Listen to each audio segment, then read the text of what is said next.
I still remember the exact moment it happened, the kind of moment that splits your life into before and after. My hands were already outside the truck window, palms open, fingers spread wide, and I was saying the only thing that felt safe to say in that moment.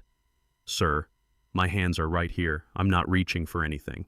And the deputy standing there, Deputy Trent Holloway, looked straight at me, lifted a can of pepper spray like he'd done it 1,000 times before, and blasted me in the face through the crack of the window. No warning, no hesitation, just fire in my eyes and my throat closing up like somebody had poured gasoline down my lungs. Yeah, that happened. I wish I could tell you I did something brave right then, that I fought back or said something clever that made him stop. But the truth is, I screamed, I coughed, I tried to breathe, and I kept saying the same thing over and over. Please don't hurt me. Because when a man with a badge decides you're a problem, survival becomes the only thing you're thinking about. Now, the part that still surprises people when they hear this story is that I wasn't some reckless kid or some loud troublemaker. That night, I was a 46-year-old Army veteran just trying to drive home from a gas station in Cedar Pines, Georgia. I'd done 2 tours overseas, wore the uniform for almost 2 decades, learned discipline, learned restraint, learned that the fastest way to stay alive in tense situations is to keep your voice calm and your hands visible. You know what I mean? That's the rule they teach you. That's the rule your parents teach you. That's the rule society pretends will keep you safe. So when those blue lights lit up my rearview mirror, I did exactly what I'd been trained to do my entire adult life. I pulled over, slowly, turned the engine off, rolled the window down halfway, and placed both hands outside where they could see them. I even said it out loud so there would be no confusion. "Officer, my hands are right here." But Deputy Holloway stepped up to the truck like he already had a story in his head. Flashlight in my face, voice sharp. "Step out of the vehicle." I tried to explain I was reaching for my seatbelt. Tried to say, "Sir, give me 1 second," and that's when the spray came. It felt like my skin was melting. My eyes slammed shut, and I started coughing so hard my whole chest locked up. Instinct kicked in, and my hands went to my face, and he immediately started shouting the words you hear in every video like this. "Stop resisting." I wasn't resisting anything, I was trying to breathe. Another deputy pulled up almost instantly like they had been waiting for trouble, and the second one came around the passenger side yelling commands I couldn't even understand through the burning. Next thing I know, the driver's door gets yanked open. A hand grabs my arm and my body gets dragged out of that truck like luggage falling out of a cargo hold. My knees hit the pavement first, then my shoulder, then my cheek, grinding against wet concrete. Somebody drove a knee into the back of my leg and twisted my wrists behind me until the cuffs snapped tight. I remember choking out the only thing that came to mind in that moment. "I'm a veteran. I'm scared you're gonna shoot me." But they didn't slow down, they didn't respond, they just kept moving like I was a piece of equipment they were securing. Now here's the part that changed everything, the one small decision that turned a terrible night into something the whole country ended up seeing. When those lights first appeared behind me before the deputies even walked up to the truck, I had tapped the record button on my phone and dropped it in the cup holder. I didn't do it because I expected violence. I did it because I had seen enough stories to know that sometimes the only witness that matters is the one in your own pocket. So while I was choking on pepper spray and being dragged onto the pavement, that phone was quietly recording every word, every shout, every second of it. The next morning I sat alone in my kitchen replaying the footage. My eyes were still red and swollen, my wrists looked like someone had taken sandpaper to them, and every time I watched the clip my chest tightened like someone squeezing my lungs. You see yourself begging on that screen, you hear the fear in your own voice, and it does something to your head. For years I had lived by this quiet rule: stay calm, stay polite, keep your head down, and things will work out. That's the rule I grew up with in West Baltimore, the rule I carried into the Army, the rule I kept even after my wife Renee passed away from cancer, and my whole world went quiet. She used to tell me, "Baby, you don't have to carry everything by yourself." But after she died, the house felt like an empty hallway, and the silence became my armor. So for 6 days, I kept that video to myself. I told myself posting it would only make things worse, that strangers would argue about it online, that people would say I must have done something to deserve it. Then my daughter Nia called me from Charlotte. She had already heard something happened from a cousin, and she asked straight up, "Dad, why didn't you say anything?" I told her I didn't want attention. She got quiet for a second, and then said something that stuck with me. "If you stay quiet, you're not protecting yourself, you're protecting them." That was the moment the silence cracked. That night I uploaded the video with no caption, no hashtags, nothing fancy, just the raw footage.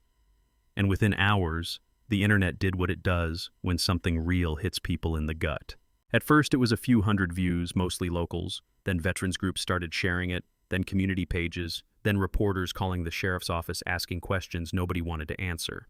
By the next morning, there were people standing outside that department holding signs that said compliance is not a crime. I wasn't prepared for that part. Honestly, it scared me more than the traffic stop did. Because when you've spent a lifetime trying to stay invisible, suddenly being seen can feel overwhelming. The call that really broke through my defenses came around 2 in the morning a couple days later. My younger brother Micah, retired Marine gunnery sergeant, tough as nails, the kind of guy who rarely shows emotion. He called and just said, "Eli." I saw the video. I asked why he was awake, and he said, "Because I couldn't sleep after watching it." Then he asked the question I didn't want to hear. "Why didn't you call me?" I told him I didn't want to make a big deal out of it. He laughed.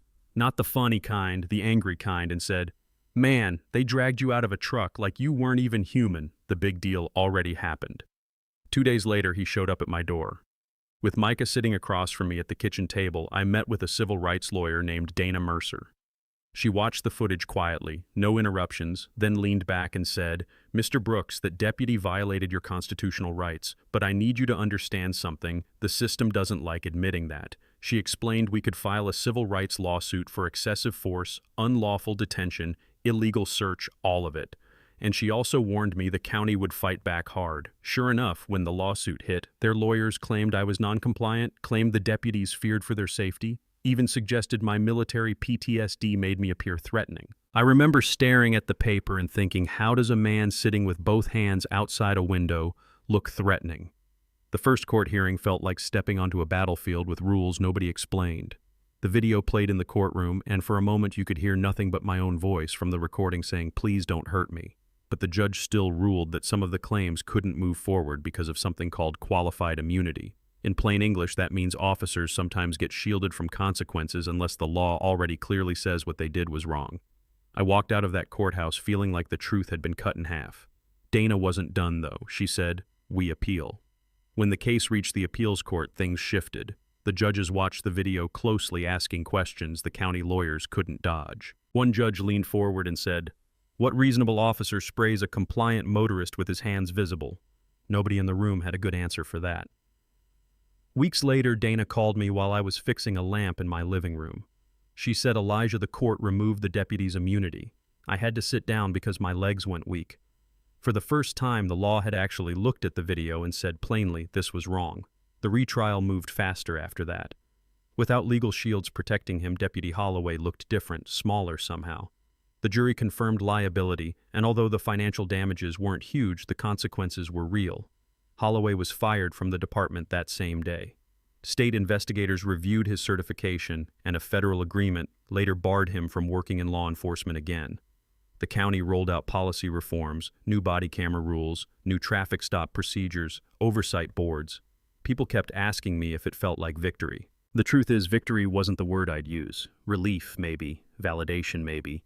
But mostly it felt like the weight of silence had finally been lifted off my chest. When a reporter asked how I felt about the deputy losing his career, I said the only honest thing I could think of. I never wanted his life destroyed. I just wanted mine respected.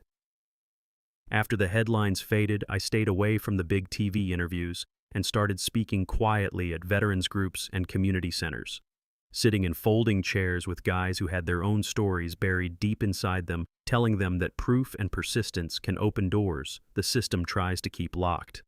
My daughter helped me start a small legal aid fund for service members facing discrimination during traffic stops.